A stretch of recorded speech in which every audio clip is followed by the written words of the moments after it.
গল্পকথন by Kallol চ্যানেলে আপনারা শুনছেন হুমায়ুন আহমেদের লেখা দ্বৈরথ। আজ দ্বিতীয় পর্ব। দলিল তৈরি কামালের মূল ব্যবসা নয়, তার মূল ব্যবসা জমি বেচা কেনা। একদল লোক বিদেশে চাকরি করতে যাওয়ায় এই ব্যবসা খুব রমরমা হয়েছে, কিন্তু মানুষের হাতে কাঁচা টাকা পয়সা এসেছে। কিছু মানুষের হাতে কাঁচা টাকা পয়সা এসেছে যাদের হাতে কোনো কালেই কোনো পয়সা কড়ি ছিল না। হঠাৎ পাওয়া ধন তারা কি করবে বুঝতে পারে না, তখন জমির টোপ ফেলতে হয়, এগোতে হয় খুব সাবধানে। এইসব ধনীরা সাধারণত খুব সন্দেহপরায়ণ হয়, কোনো কিছুই তারা বিশ্বাস করে না, সব কিছুতেই অবিশ্বাস।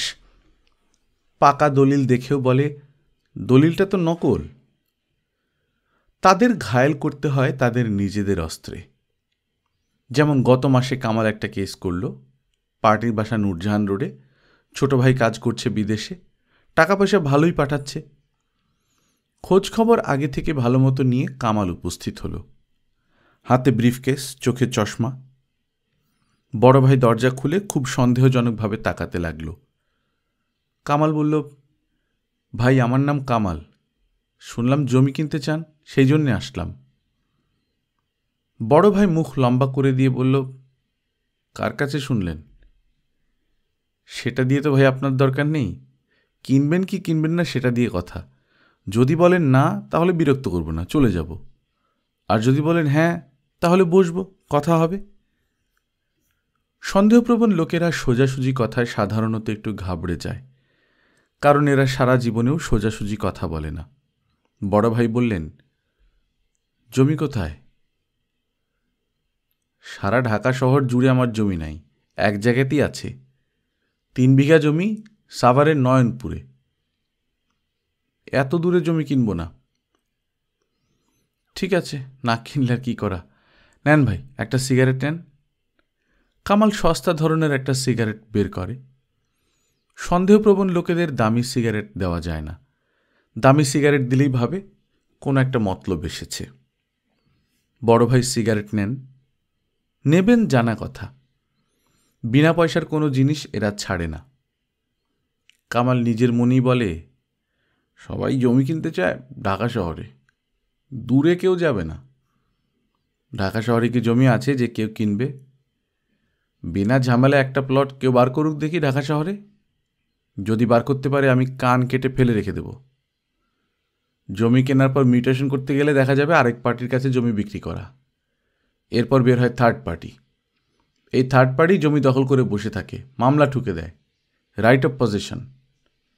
এইসব দেওয়ানি মামলার অবস্থা জানেন? দেওয়ানি মামলা হলো আপনার কচ্ছপের কামড়, একবার ধরলে আর ছাড়ে না। 15 বছর, 20 বছর, 25 বছর মামলা চলতেই থাকে। আচ্ছা যাই ভাই, অনেক বিরক্ত করলাম, বসেন একটু, রোদের মধ্যে এসেছেন, এক কাপ চা খান। কামাল সঙ্গে সঙ্গে বলে, তা খাওয়া যায়, চা পেলে বড় ভালো হয়। চা আসে। কামাল বলে, একটা ভালো সিগারেট খাবেন ভাই সাহেব? নিজের জন্য কিছু ভালো সিগারেট আলাদা করে রাখি, কোনো শালাকে দিই না। নিন, একটা খান। বড় ভাই সিগারেট ধরান। এর মধ্যে লোকটার প্রতি তার সন্দেহ খানিকটা কমে এসেছে। তিনি মনে করতে শুরু করেছেন লোকটা ভালো, এক কথার মানুষ। কামাল বলে, এক সময় ধানমন্ডির জমিও কেউ কিনতে চাইতো না, চোখ আসমানে তুলে বলতো, সর্বনাশ, এত দূরে জমি কিনে কি করব, জংলা জায়গা। আর আজ সেই জংলা জায়গার অবস্থা দেখেন। হ্যাঁ ঠিক বলেছেন, সাভারেও লোকজন এখন জমি কিনতে চায় না, বলে জংলা জমি। আমি হাসি আর মনে মনে বলি, বাটা 10টা বছর যাক, তারপর তোর মুখখান এসে আমি দেখে যাব। বড় ভাই বলেন, সাভারের জমি কি আপনার? পাগল হয়েছেন নাকি? আমি জমি পাবো কোথায়? আমি একজন পথের ফকির, জমি আমার বড় মামার, আমাকে বলেছে বিক্রি করে দিতে। আমার হয়েছে মাথার ঘায়ে কুত্তা পাগল অবস্থা। ওই জমি বিক্রি হবে না, বেহুদা পরিশ্রম। বিক্রি হবে না কেন? 3 বিঘা জমি পুরোটা একজনের কাছে বেচতে চায়, কার দরকার পড়েছে একসঙ্গে এতটা জমি কেনার? উঠি ভাই, দেরি হয়ে যাচ্ছে। চাটা ভালো বানিয়েছেন। আরে বসেন না, আরেক কাপ চা খান, অসুবিধে কি? খান আরেক কাপ। কামাল বসে, আরাম করেই বসে। পার্টি টোপ গিলে ফেলেছে, এখন শুধু সুতা ছাড়তে হবে। সুতা ছাড়তে তার বড় ভালো লাগে। সুতা ছেড়ে মাছ সবসময় ঘরে তোলা যায় না, ছিঁড়ে যায়। তবে এই মাছ সে তুলেছিল। অবিশ্বাসী লোক যখন কাউকে বিশ্বাস করে তখন পুরোপুরিই করে। এই লোক করেছিল। ইচ্ছা করলে লোকটাকে সে পথের ফকির করতে পারত, তা সে করেনি। মায়া লাগল। বায়নার 25,000 টাকা নিয়েই ছেড়ে দিল। মনে মনে বলল, ব্যাটা ফকিরের পোলা, দিলাম তোকে মাফ করে। বাসায় ফিরতে ফিরতে 3টা বেজে গেল। দরজা খুলল মিনু। কামাল শার্ট খুলতে খুলতে অভ্যাস মতো ডাকল, সোমা, ও সোমা। ডাকার প্রায় সঙ্গে সঙ্গেই মনে পড়ল সোমা নেই। মিনু দরজা ধরে দাঁড়িয়ে আছে, কৌতূহলী চোখে তাকাচ্ছে। তার চোখে কৌতূহলের সঙ্গে খানিকটা ভয়ও মিশে আছে। মানুষটাকে সে বেশ ভয় করে। লোকটাকে তার পাগলা পাগলা মনে হয়। জ্বর কমেছে নাকি রে মিনু? হ। রান্নাবান্না করেছিস কিছু? হ। আরে যন্ত্রণা, সব কথা এক অক্ষরে বলছিস কেন? চড় খাবি? ঠাস করে চড় দিব। কি রেঁধেছিস? ভাত। ভাত ছাড়া আর কি? আর কিছু না। ফকিরের মায়া বলে কি, শুধু ভাত খাবো কিভাবে? আর কিছু রাঁধতে জানি না। এর ওপরে কোনো কথা চলে না। রাঁধতে না জানলে সে করবে কি? কামাল বলল, শুকনো মরিচ ভেজে ফেল। পেঁয়াজ আর শুকনো মরিচের ভর্তা বানিয়ে খাওয়া যাবে। মরিচের ভর্তা ঠিকমতো বানাতে পারলে কোপ্তা কালিয়ার মতো টেস্ট হয়। ঘরে সরিষার তেল আছে তো? সরিষার তেল দিয়ে হেভি ডলা দিতে হবে। বিড়ালটা পায়ের কাছে ঘুরঘুর করছে, আহ্লাদ করছে।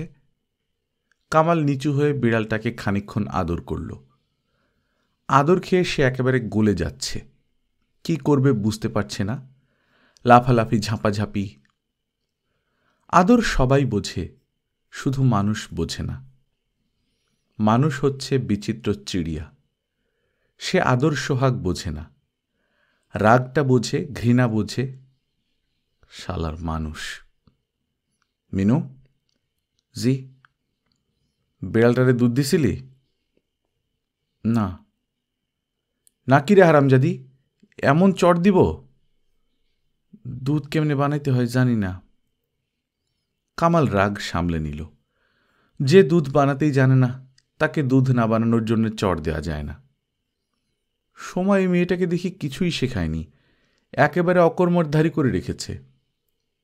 অমিনু, জি? খাওয়া দাওয়ার পর দুধ বানানো শিখিয়ে দেব, বুঝলি? খুব সোজা। বিড়ালটাকে রোজ দুধ দিবি, পেটে বাচ্চা আছে, এই সময় ভালো মন্দ খাওয়া দরকার। আর খবরদার লাথি ফাতি দিবি না, বাচ্চার ক্ষতি হবে। যা ভাত বাড়। শুকনো মরিচ ভাজবি, পুড়ি আবার কালো করে ফেলিস না। কালো যদি হয় তো এক থাবড়া খাবি। সাবান গামছা নিয়ে কামাল বাথরুমে ঢুকে পড়ল। বাথরুমে ঢুকেই তার মনটা খারাপ হয়ে গেল। কি সুন্দর সাজানো বাথরুম, ঝকঝক করছে, এক কণা ময়লা কোথাও নেই। অপরিষ্কার বাথরুম ছিল সোমার 2 চোখের বিষ। সোমার মতে বাথরুম এমন হবে যেন ঢুকলেই মনের মধ্যে একটা পবিত্র ভাব হয়। এই মেয়ের কথাবার্তার কোনো মা বাপ নেই, পরিষ্কার বাতিক। এত পরিষ্কার দিয়ে হয় কি? দুনিয়াটাই অপরিষ্কার। এর মধ্যে পরিষ্কার পরিষ্কার করে চেঁচালে কি হবে? কিছুই হবে না। আজ এই বাথরুম ঝকঝক করছে, 7 দিন পরে করবে না। তাতে কোনো অসুবিধা হবে না, কিছুই আটকে থাকে না। কামাল গায়ে পানি ঢালতে লাগল। ঠান্ডা পানি গায়ে ঢালতে বড় আরাম লাগছে। ঘুম এসে যাচ্ছে। সে গুনগুন করে একটা সুর ভাজল। তার বেশ ভালো লাগছে। কামাল সন্ধ্যা পর্যন্ত ঘুমুলো। ঘুম ভাঙার পর ডাকল, সোমা, ও সোমা। একদিনে দ্বিতীয়বার ভুল। মেজাজ খারাপ হবার মতো অবস্থা। মেজাজ কিছুটা খারাপই হলো। যে গেছে সে গেছে, এখন ডাকাডাকি করে হবেটা কি? কিছুই হবে না, মানিয়ে নিতে হবে। সব অবস্থায় সব পরিস্থিতিতে নিজেকে মানিয়ে নেওয়াটাই হচ্ছে বড় কথা। মিনু, জি। চা বানা দেখি। স্যার আনতে জানি না। অতি উত্তম। হারামজাদি, তুই জানিসটা কি? ফ্লাস্ক নিয়ে যা, মোড়ের দোকান থেকে চা নিয়ে আয়। বিড়ালকে দুধ দিয়েছিলি? হ। গুড। দুবেলা দুধ দিবি, সকাল একবার, রাত একবার। যা, চা নিয়ে আয়। কামাল বিছানা ছেড়ে নামল, হাত মুখ ধুয়ে সিগারেট ধরালো। তার মনে হলো সোমার অভাব সে যতটা বোধ করবে ভেবেছিল তার চেয়ে অল্প একটুই বেশি বোধ করছে। এর কারণ সে ঠিক ধরতে পারছে না। তার হিসাবে ভুল খুব একটা হয় না। এখানে ভুল হলো কেন? মিনু ফ্লাস্কে করে চা নিয়ে এসেছে। হোটেলের চা বিস্বাদ হলেও এর আলাদা একটা স্বাদ আছে। এই স্বাদে আবার অভ্যস্ত হয়ে যেতে হবে। মন্দ কি সেটা? স্বাধীন জীবনের একটা আলাদা আনন্দ আছে। চা খেতে খেতে কামালের মনে হলো শুধু স্বাধীন জীবন না, সব ধরনের জীবনেরই আলাদা আনন্দ আছে। যে 13 মাস সে জেল খাটল, সেই 13 মাস সময়টাও তার খুব একটা খারাপ কাটেনি। জেলে তার সঙ্গীরা মানুষ হিসেবে খারাপ ছিল না, যথেষ্ট বুদ্ধিমান। শুধু বুদ্ধিমান না, রসিকও ছিল। এদের একজন বিনয় পোদ্দার, 12 বছরের কয়েদ হয়েছিল। কি অসম্ভব রসিক মানুষ! তার আশেপাশে থাকাই একটা আনন্দের ব্যাপার। একবার জেলখানায় ইমপ্রুভ ডায়েট হলো ঈদ উপলক্ষে। পোলাও, গোস্ত আর একটা করে চপ। চপ মুখে দিয়েই সবাই থুতু করে ফেলে দিল। বাসি চপ, গরমে টক হয়ে গেছে। বিনয় পোদ্দার বলল, বাসি চপের একটা গল্প শুনবে নাকি তোমরা? সবাই হৈ হৈ করে উঠল। বলেন বলেন। একবার এক হোটেলে গেছি, চপের অর্ডার দিছি। চপ আসলো, মুখে দিয়ে দেখি সর্বনাশ। বাসি মানে পচে যাওয়া মাল। মেজাজ গেল গরম হয়ে। বেয়ারাকে বললাম, ডাকো তোমার ম্যানেজারকে, এই পচা চপ আমার পক্ষে খাওয়া সম্ভব না। বেয়ারা মুখ কাচুমাচু করে বলল, আপনি নিজেই যে জিনিস খেতে রাজি না, ম্যানেজার বাবু সেটা কি করে খাবে বলুন? আহ, কি গল্প আর কি গল্প বলার ভঙ্গি! কামাল বিমর্ষ বোধ করছে। সন্ধ্যা সময়টা আসলেই খারাপ। মন ভার ভার হয়ে থাকে। সন্ধ্যায় এই জন্যে ঘরে থাকতে নেই। মিনু, জি। আমি এখন বেরোবো, বুঝলি? ফিরতে রাত হবে। একা একা ভয় লাগবে? হ। তাহলে কি করা যায় বলতো? আইব না? না, ওই সম্পর্ক শেষ। এখন তুই কি করবি চিন্তা করে দেখ। তোর খালার কাছে যাবি? তোর খালা থাকে না কলতা বাজারে, যাবি সেখানে? না। যাবি না কেন? খালায় খাওয়ান দেয় না। এ তো দেখি আরেক যন্ত্রণা। তোকে কোলে নিয়ে আমি ঘুরব নাকি? মিনু হেসে ফেলল। সঙ্গে সঙ্গে হাসি লুকোবার জন্য মুখ ঘুরিয়ে নিল। এই লোকের সামনে হাসতে বড় ভয় লাগে। কামাল মিনু সমস্যার কয়েকটা সমাধান বের করল। ঘরে তালা দিয়ে মিনুকে ঘরের বাইরে বসিয়ে রেখে চলে যাওয়া, অথবা মিনুকে চায়ের দোকানে রেখে যাওয়া, ফেরার পথে উঠিয়ে নেওয়া, মিনুর হাতে কিছু টাকা পয়সা দিয়ে তাকে কলতা বাজারে খালার কাছে পাঠিয়ে দেয়া। কোনো সমাধানই তার মনে ধরল না। মুখ অন্ধকার করে একের পর এক সিগারেট টেনে যেতে লাগল। সোমার শোবার জায়গা হয়েছে উর্মির সঙ্গে। এই ঘরে দুটো খাট, একটায় ঘুমায় বিজু, অন্যটায় উর্মি। ঘরে কোনো ফ্যান নেই। গরমের সময় অসহ্য গুমট। দক্ষিণের জানলা একটা, ওই জানলা বিজুর খাটের পাশে। বাতাস যা লাগে বিজুর গায়ে লাগে। ঘরে এখন আছে সোমা এবং উর্মি। বিজু বারান্দায় টেবিল পেতে পড়ছে। তার পড়া সশব্দ। এত বড় ছেলে এমন শব্দ করে পড়ে কেন কে জানে। সোমার খুব বিরক্তি লাগছে। উর্মি বলল, তুমি আসায় খুব সুবিধা হয়েছে আপা। বিজু ভাই আর এই ঘরে সিগারেট খাবে না। সিগারেট খেয়ে ঘর অন্ধকার করে রাখে। তাই নাকি? হ্যাঁ, সিগারেটের ওপরই আছে। ঘুম ভাঙলেই হাতে সিগারেট। একবার তো মশারিতে আগুন ধরিয়ে দিয়েছিল। সোমা কিছু বলল না। উর্মি বলল, ঘুম পাচ্ছে আপা? না। কিরকম গরম পড়েছে দেখেছ? বৃষ্টিতেও গরম কমল না। আরেকবার গা ধুতে ইচ্ছে করছে। তুমি গা ধুবে আপা? পানি কিন্তু আছে। না। তুমি খাটের কোন দিকে শুবে? একদিকে শুলেই হলো।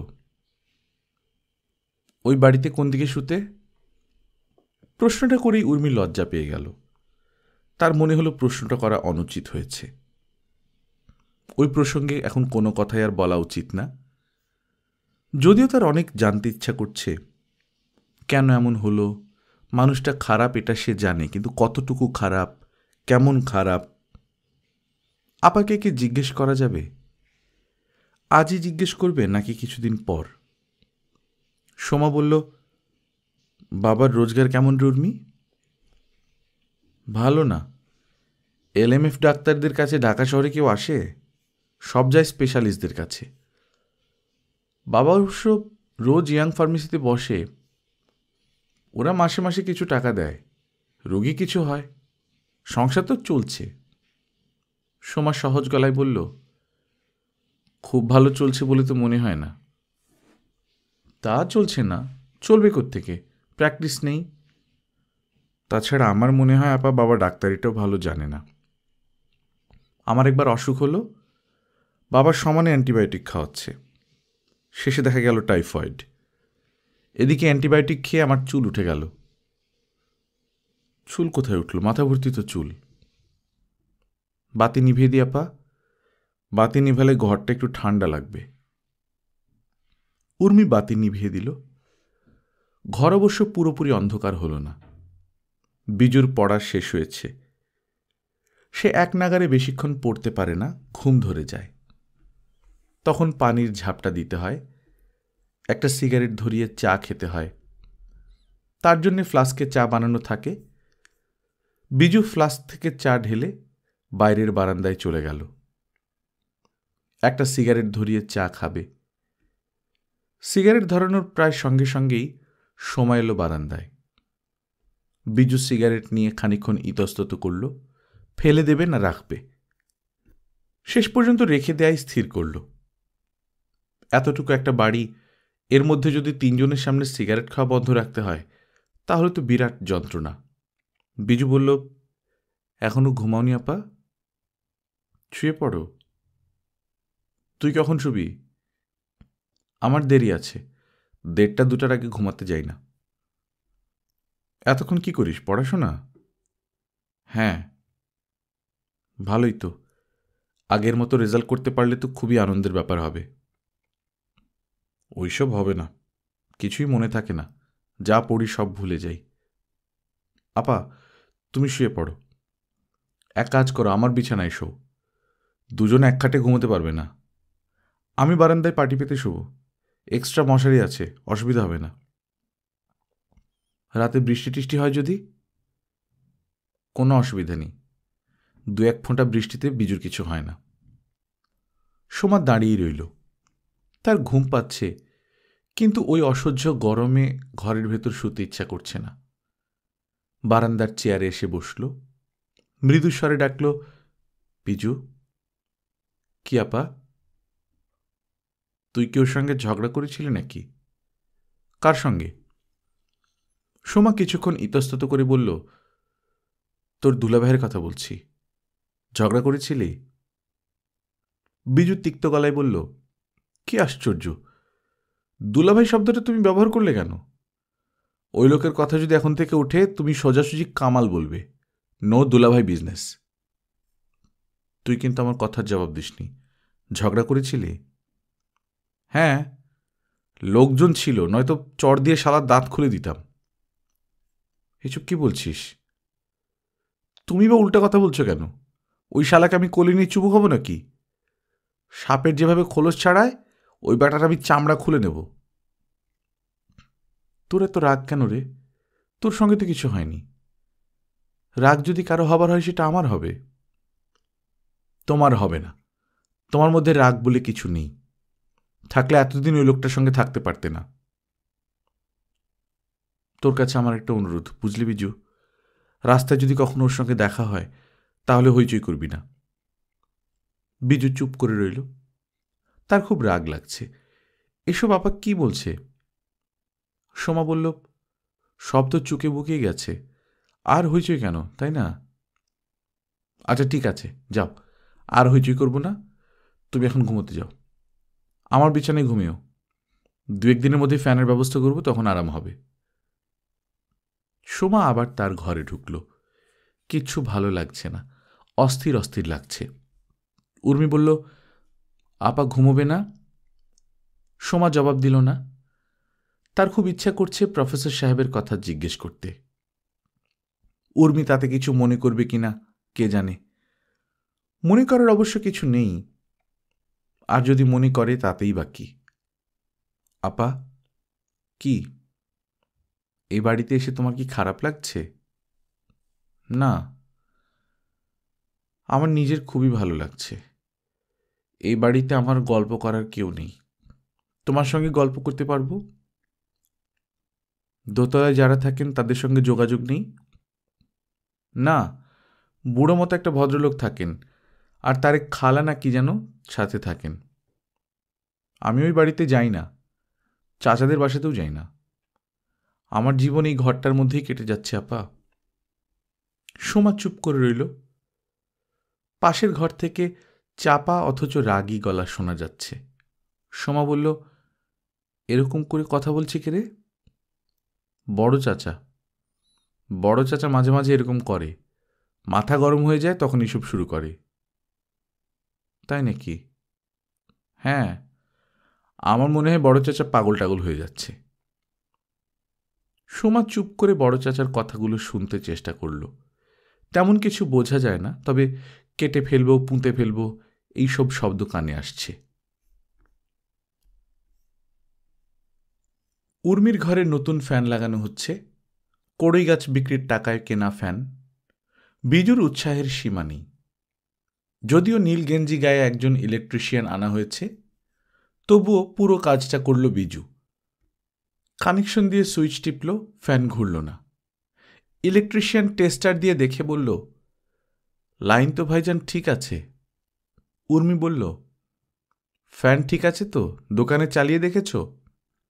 বিজু বিরক্ত গলায় বলল, না চালিয়ে ফ্যান কিনব নাকি? উর্মি বলল, লোক ঠকানো টাকায় কেনা তো, তাই ঘুরছে না। বিজুর চোখ লাল করে বলল, লোক ঠকানো টাকা মানে কি বলছিস তুই? গাছটা কার, আমাদের না অন্যদের? আচ্ছা বাবা, যাও যাও, আমাদের। চিৎকার করছো কেন? এমন চড় দেব না, জন্মের শিক্ষা হয়ে যাবে। উর্মি বলল, চেঁচামেচি না করে চড় দিয়ে ফেলো, তাও ভালো। বিজু সত্যি সত্যি চড় বসিয়ে দিল। উর্মি হতভম্ব হয়ে গেল। বিজু যে বাইরের একটা মানুষের সামনে চড় মারতে পারে তা তার কল্পনাতেও আসেনি। কেমন করে এটা সম্ভব হলো? হচ্ছে কি সব? নীল গেঞ্জি পরা ইলেকট্রিশিয়ান ব্যাপারটাই খুব মজা পাচ্ছে, দাঁত বের করে হাসছে। উর্মির ইচ্ছা করছে বিজুর উপর ঝাঁপিয়ে পড়তে। ছোটবেলায় এই জিনিসই করত। ছোটবেলায় যা করা যায় এখন তা করা সম্ভব না। সে নিঃশব্দে ঘর ছেড়ে বারান্দায় এসে দাঁড়াল। বারান্দায় জাহানারা কেতলি থেকে কাপে চা ঢালছেন। তার মুখ গম্ভীর। কাজের ছেলেটা সকালে বাজারের টাকা নিয়ে পালিয়ে গেছে, আর ফেরেনি। 70 টাকা নিয়ে ভেগে গেছে, অথচ তার বেতন পাওনা ছিল 150 টাকার উপরে। জাহানারা বললেন, সোমা কোথায় গেছে তুই জানিস?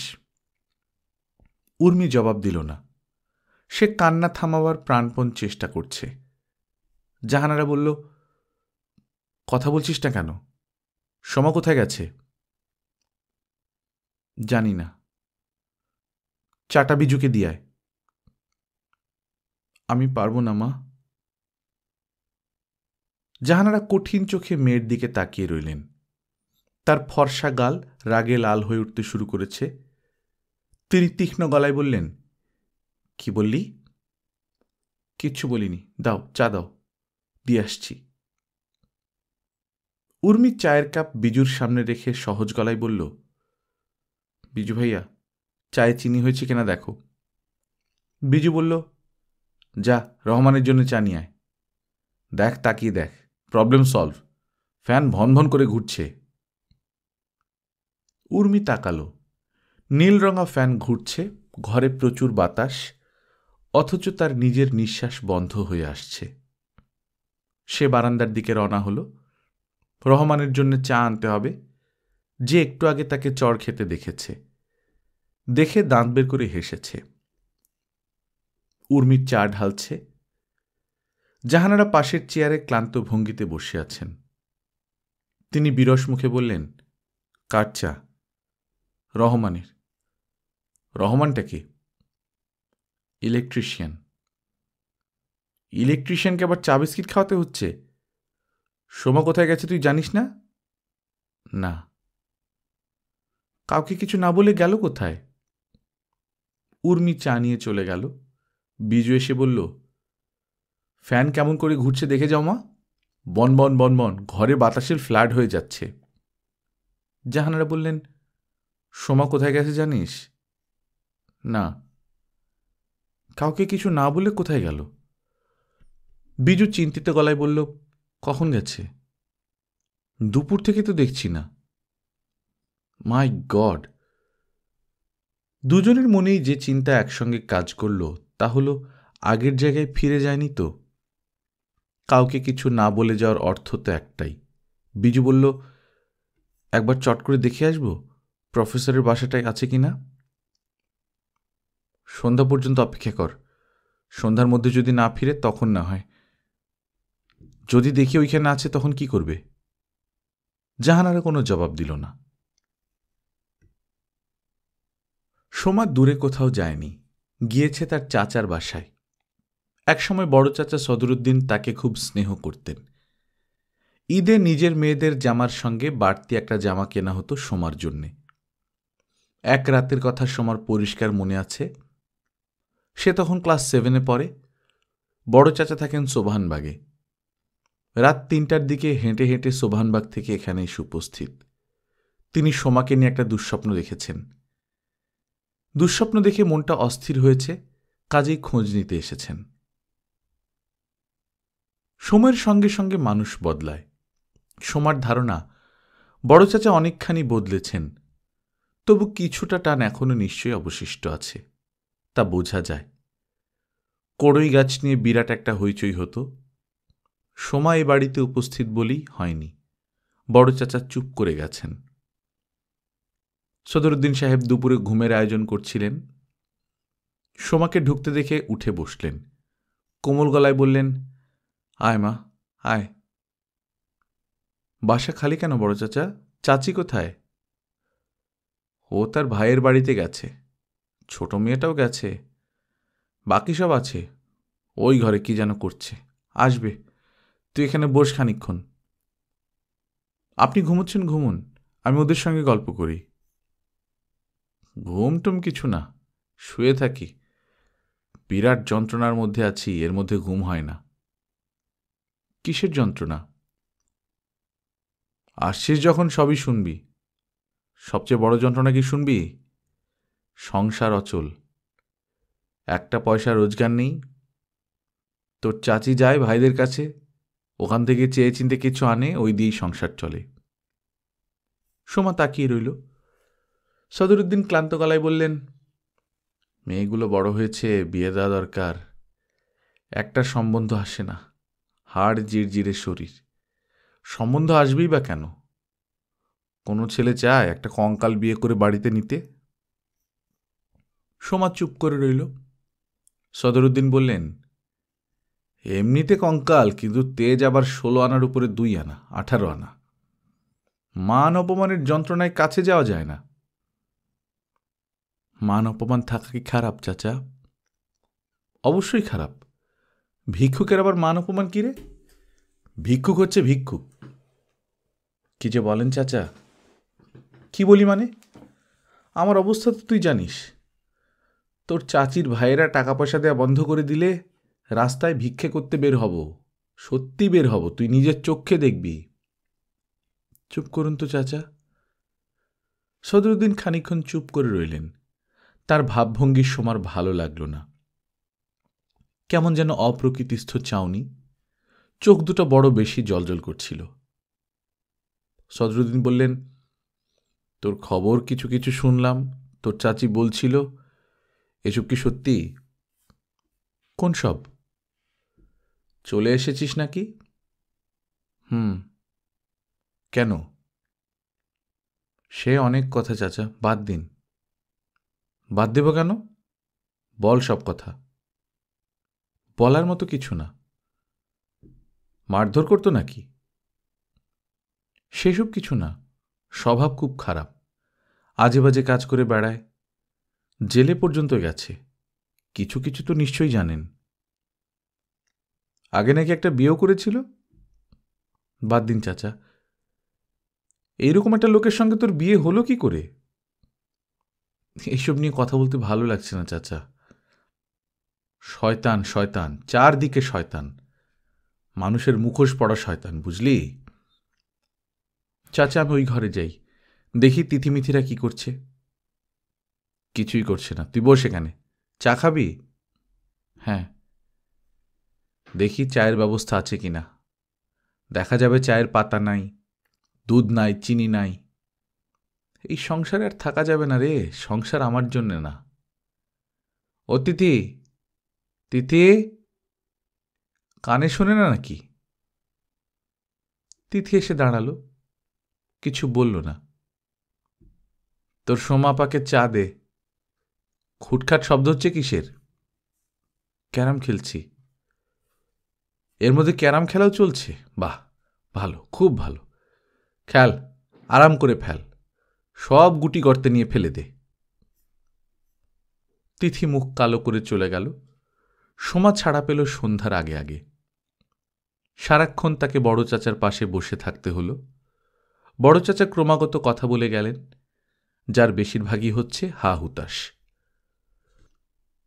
বুঝলি সোমা, আমি এখন হয়েছি কীটস্য কীট। গরুর ঘাড়ে ঘা হয় দেখেছিস? ওই ঘায়ে একরকম সাদা সাদা কৃমি হয়। আমি হচ্ছি ওই কৃমি। তিথির মামারা কেউ আমার সঙ্গে কথা বলে না। এমনভাবে তাকিয়ে থাকে যেন আমি একজন খানসামা। একদিন কি হয়েছে শোন। তিথির বড় মামার বাড়িতে গিয়েছি। গিয়ে দেখি বিরাট মৎসব। রাজ্যের লোকজন এসেছে। তিথির মামা আমাকে কি বলল জানিস? বলল, দুলা ভাই, আপনি গাড়িটা নিয়ে যান, ভালো দেখে কিছু দই মিষ্টি নিয়ে আসুন। চিন্তা কর অবস্থা। আমি এখন হয়েছি বাসার চাকর। ওইদিকে এখন ভুলেও যাই না, ভয়েই যাই না। এখন যদি যাই তাহলে বলবে, দুলা ভাই আপনি এসেছেন ভালো হয়েছে, এক বালতি পানি নিয়ে বাইরে যান তো, ড্রাইভার গাড়ি ধুচ্ছে, ওকে একটু সাহায্য করুন। বিচিত্র কিছু না, বলবেই। না বলে পারবেই না। এই গোষ্ঠীকে আমি চিনি তো। সোমা যখন উঠে এলো তখন তার রীতিমতো মাথা ধরে গেছে। বাসায় পা দেয়া মাত্র সবাই একবার করে বলল, কোথায় ছিলে? বড় চাচার বাসায় ছিল শুনে জাহানারা বললেন, ওইখানে যাওয়ার দরকার কি? সোমা বলল, তোমাদের সঙ্গে ঝগড়া করছে, তোমরা যাচ্ছ না, ভালো কথা, আমি কেন যাব না? বানিয়ে বানিয়ে যখন 100 কথা বলবে তখন বুঝবি। বলুক। কিছু তো জানিস না তাই বলছিস বলুক, জানলে বলতি না। আমার জানা দরকার নেই মা। তোর বড় চাচা এখন কি বলে বেড়াচ্ছে শুনবি? থাক না, বড় চাচা প্রসঙ্গ থাক। রাতে খাবার সময় সোমা নিজেই আবার বড় চাচার প্রসঙ্গ তুলল। নিচু গলায় বাবার দিকে তাকিয়ে বলল, বড় চাচার অবস্থা যে কত খারাপ সেটা তুমি জানো? সাইফুদ্দিন সাহেব বললেন, এইসব তোকে বললো আর তুই বিশ্বাস করে চলে এলি। বিশ্বাস করব না কেন? বিজু বলল, ওনার একটা কথা তুমি বিশ্বাস করবে না, বিগ লায়ার। সপ্তাহে একদিন ওই বাড়িতে পোলাও হয়। তুমি তো আছো এখানেই, প্রতি শুক্রবার পোলাওয়ের গন্ধ পাবে। চাচির ভাইরা বিরাট পয়সা করেছে, বোনের নামে ব্যাংকে টাকা পয়সা জমা করে রেখেছে। মাসে মাসে যেন হাতে টাকা আসে, এই জন্য রেস্টুরেন্টের শেয়ার কিনে দিয়েছে। তুই এত খবর কোথায় পেলি? চোখ কান খোলা রাখি, এই জন্য সব জানি। কোনো কথা যদি ভুল হয় গালে একটা চড় দিও, কিচ্ছু বলবো না। দিব্যি বাড়ি দখল করে বসে আছে, মতলব খুব খারাপ। তবে আমিও ছাড়ার লোক না, 3 মাসের মধ্যে গেট আউট করে দেব। যদি না করি তো আমার নাম বিজু না। সোমা ভাত ছেড়ে উঠে পড়ল। বিজুর কথাবার্তা অসহ্য লাগছে। অল্প বয়সের একটা ছেলে কেমন ভুরু কুঁচকে বুড়োদের মতো কথা বলছে, এইসব কি? বিজু বলল, মা দেখলে আপা কেমন করে আমাদের উপর রাগ করে উঠে গেল? না জেনে না শুনে শুধু রাগ করলে হয়? বড় চাচা সম্বন্ধে লেটেস্ট ইনফরমেশন কি পেয়েছি শুনবে? জাহানারা বললেন, থাক সব। আহা শোনোই না, ভেরি ইন্টারেস্টিং। এতদিন আমরা জানতাম বড় চাচা তার দোতলাটা বিক্রি করেছেন, ব্যাপারটা সত্যি না। বিক্রির কথা বলে টাকা নিয়েছেন ঠিকই, কিন্তু কাগজপত্রে সই করেননি, সবই মুখে মুখে। সাইফুদ্দিন বললেন, বলিস কি তুই? পাকা খবর বাবা, কোনো ভুল নেই। এখন বড় চাচি বলেছেন বাড়ি তো বিক্রি হয় নাই, বাড়ি ভাড়া অ্যাডভান্স নিয়েছি। সাইফুদ্দিন খাওয়া বন্ধ করে ছেলের দিকে তাকিয়ে রইলেন। বিজু বলল, এখন অবস্থাটা দেখো, নিজের অংশ তার নিজেরই আছে, প্লাস আমাদের অর্ধেকটা তার দখলে। জাহানারা বললেন, এই খবর পেলি কবে? অনেক আগেই পেয়েছি, তোমাদের কিছু বলিনি কারণ শিওর ছিলাম না, এখন শিওর হয়েছি। আজ রাতটা এমনিতেই ঠান্ডা, তার উপর মাথার উপর ফ্যান ঘুরছে। অসহ্য গরমে জেগে থাকার কথা নয়, কিন্তু সোমা জেগে আছে। তার অনিদ্রা রোগ আজকের নয়, অনেক দিনের। বিয়ের পরপরই অসুখটা হলো। সে জেগে আছে, পাশেই কামাল মরার মতো ঘুমোচ্ছে। মাঝে মাঝে ঘুমের মধ্যে বিড়বিড় করছে, কথা বলছে, খুব উত্তেজিত ভঙ্গির কথা, যেন ভয়াবহ কোনো স্বপ্ন দেখছে। প্রথম দিকে ভয় পেয়ে সোমা কামালের গায়ে ধাক্কা দিত। এই, এরকম করছো কেন, কি হয়েছে? কামাল সঙ্গে সঙ্গে জেগে যেত, তবে কিছুই বলতো না, চোখ বড় বড় করে তাকিয়ে থাকত। সোমা বলতো, এরকম করছিলে কেন, স্বপ্ন দেখছিলে? মনে নাই। পানি খাবে, পানি এনে দেব? দাও। সোমা পানি এনে দেখত কামাল আবার ঘুমিয়ে পড়েছে, গভীর ঘুম। কিছুক্ষণের মধ্যেই আবার ঘুমের মধ্যে বিড়বিড় কথা, উত্তেজিত ভঙ্গি, হো হো শব্দ। ভয়ে সোমা কাঠ। লোকটা এরকম করে কেন? আবার ডেকে তুলবে, পানি খেতে বলবে। এই মানুষটাকে তার গোড়া থেকেই পছন্দ হয়নি। বিয়ের রাতেই তার মনে হয়েছে এই মানুষটা অন্য রকম। আশেপাশে সে যাদের দেখে এ তাদের মতো নয়, আলাদা। কিরকম আলাদা সোমা ঠিক বুঝতে পারেনি। গোড়াতে অবশ্যই বোঝার চেষ্টাও করেনি। এই মানুষটাকে বোঝার জন্যে সারা জীবনই তো সামনে পড়ে আছে, এত তাড়া কিসের? অবশ্যই বাসর রাতে লোকটির প্রতি সে যথেষ্ট কৃতজ্ঞতা বোধ করছিল, তাকে বিয়ে করবার জন্য কৃতজ্ঞ, এই বাড়ি থেকে সরিয়ে নিয়ে যাবার জন্য কৃতজ্ঞ। সোমার কৃতজ্ঞ হবার কারণ ছিল, এই বাড়িতে কিংবা এই পাড়ায় সে আর থাকতে পারছিল না। তার সারাক্ষণ ইচ্ছে করত ছুটে পালিয়ে যেতে, এমন কোথাও যেতে যেখানে একটি মানুষও তাকে খুঁজে পাবে না। কেউ আঙুল দিয়ে তাকে দেখিয়ে বলবে না, ওই দেখো সোমা যাচ্ছে। কোন সোমা বুঝতে পারছো তো? হুম, ওই সোমা। দেখতে তো বেশ শান্তশিষ্টই মনে হচ্ছে। শান্ত? তা শান্ত তো বটেই, নিজে শান্ত আর চারিদিকে অশান্ত। 18 বছর বয়স পর্যন্ত সোমাকে সবাই শান্ত মেয়ে, ভদ্র মেয়ে এবং খুব লাজুক ধরনের মেয়ে বলেই জানত। পাড়ার অতি বখা ছেলেও তাকে দেখে কোনোদিন শীষ দেয়নি, বিচিত্র অঙ্গভঙ্গি করেনি, কিংবা করলেও সোমা শুনেনি।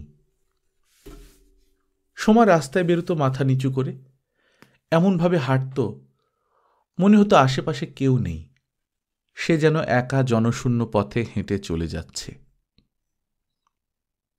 একটা ক্ষুদ্র এবং প্রায় তুচ্ছ ঘটনায় সব বদলে গেল। সোমাদের বাড়ির 3টে বাড়ির পরে নারকেল গাছওয়ালা বাড়ির দোতলায় নতুন ভাড়াটে এলো এক প্রফেসর, তার 7 বছরের ফুটফুটে মেয়ে আর অসুস্থ স্ত্রী। ভদ্রলোক প্রথম দিনই সবার দৃষ্টি আকর্ষণ করলেন, কারণ ভদ্রলোকের সঙ্গে এলো ট্রাক ভর্তি বই। এত বই কারোর থাকে? বাড়িটাকে কি সে লাইব্রেরি বানাবে? মানুষগুলো থাকবে কোথায়?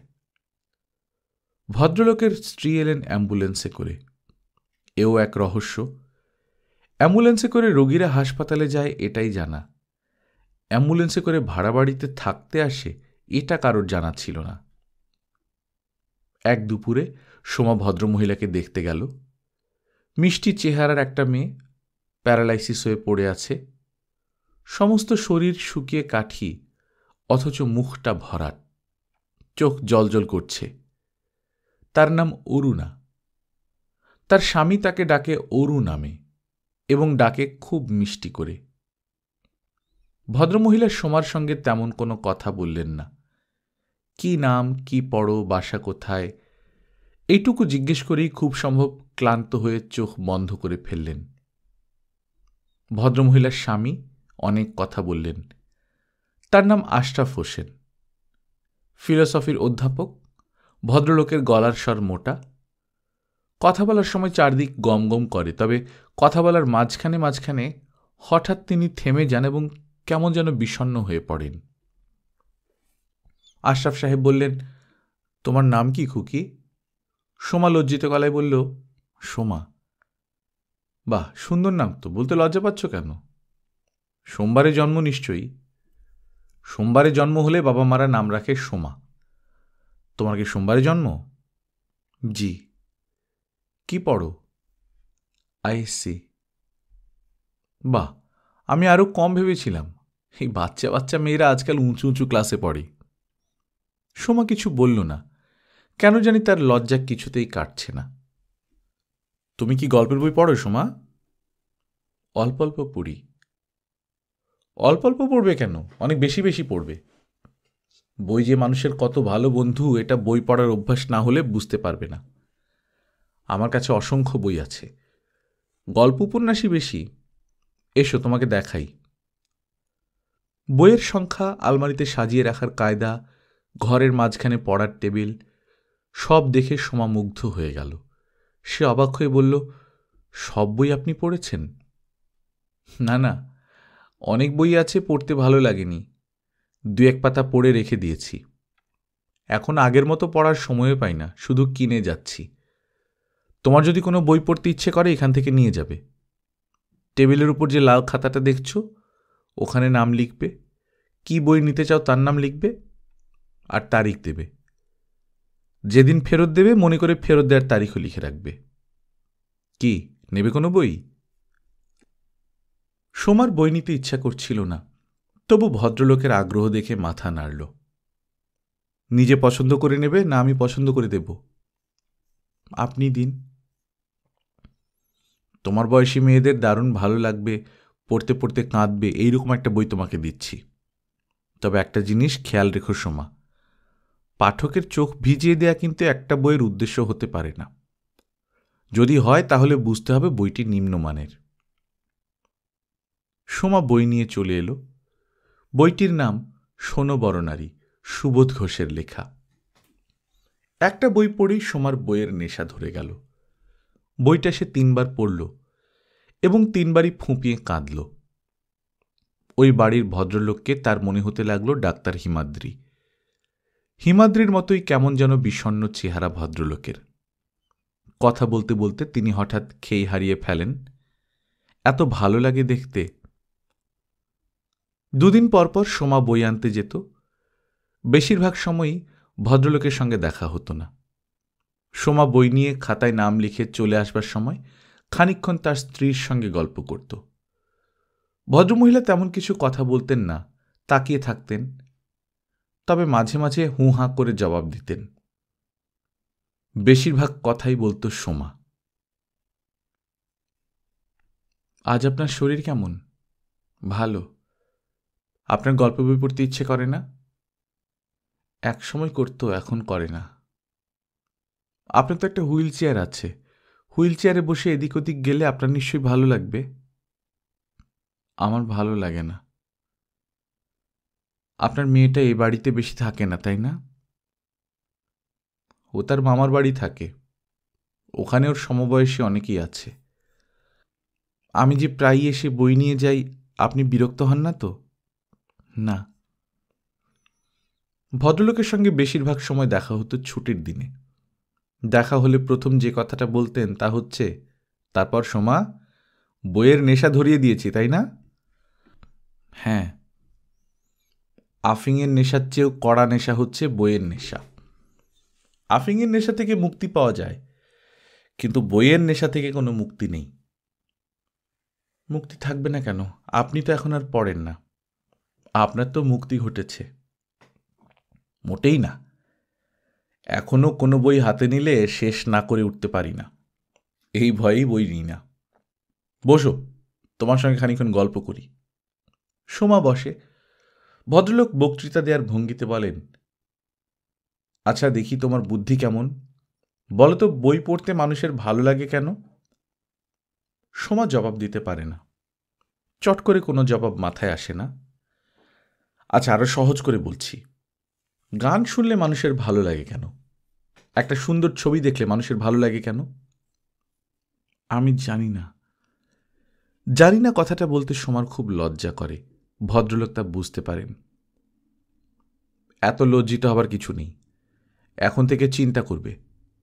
চিন্তাটা শুরু করবে কোথায় জানো? শুরু করবে ভালো লাগা ব্যাপারটা কি। বিষয়টা বেশ জটিল, তবে জানা দরকার। শুধু খাওয়া আর ঘুমের মধ্যেই তো আমাদের জীবন না, এই জন্যই এসব জানা দরকার। ভাববে, মন লাগিয়ে ভাববে, এক সময় দেখবে তোমার ভাবতেও ভালো লাগছে, এবং বুঝতে পারবে আমাদেরকে প্রকৃতি কত ঐশ্বর্য দিয়ে পাঠিয়েছেন।